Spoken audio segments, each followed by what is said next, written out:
Now let's begin diving into the syntax of the create part of CRUD, which in SQL is the insert statement. So we want to be sure that we understand how to insert records into the database using this SQL statement. So insert creates a new record into a table that already exists. The syntax is pretty simple. Insert into and then table name followed by a list of columns and then a list of values.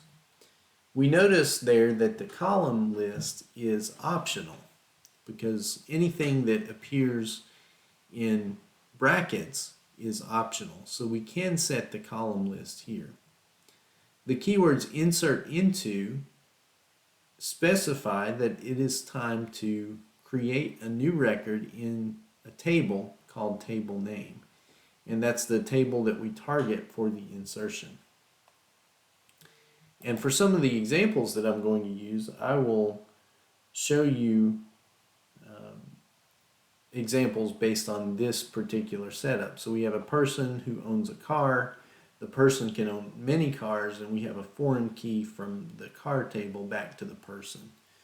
So I will be referencing this throughout some of the examples and just wanted to have you aware of this. I will also provide a script that creates this table structure so that you'll have this and can practice some of the insert statements and the select statements and others that I've chosen for you to practice with. So we know that the next thing that I just mentioned was optional inside the brackets is a list of columns. This list of columns is the particular columns where you will send data, and you would put those within parentheses. The columns can be listed in any order, but if you list a column, then the list of values must correspond to that order. So if you put first name, comma, last name in the column list, you have to put the value for first name first and the value for last name second.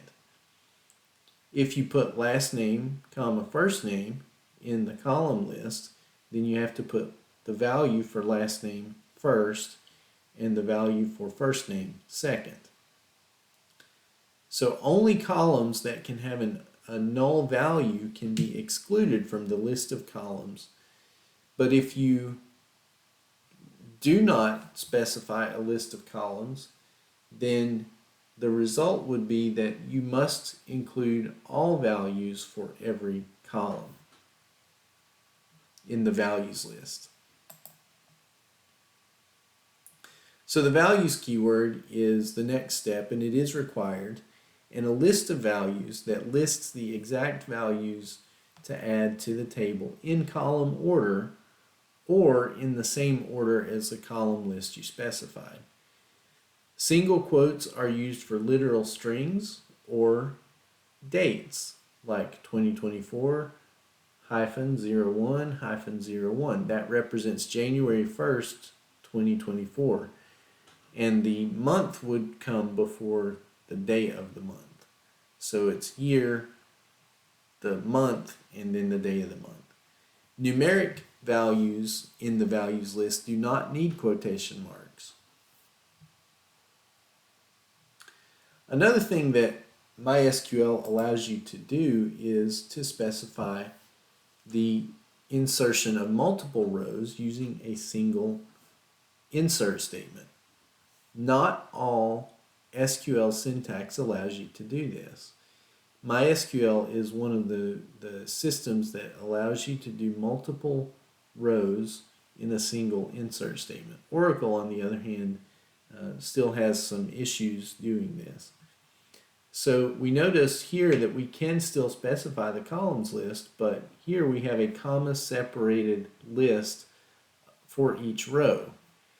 So we have value 1, 1, value 2, 1, and value n1. So this is the first row that we want to insert, and we denote that by putting it in parentheses, and then we say comma, and then list the second row in parentheses, value 1, 2, so that's the first column for the second row, the second column for the second row, and so forth, in parentheses, and then another comma, and we can repeat that for as many rows as we want to insert into the system given that set of data.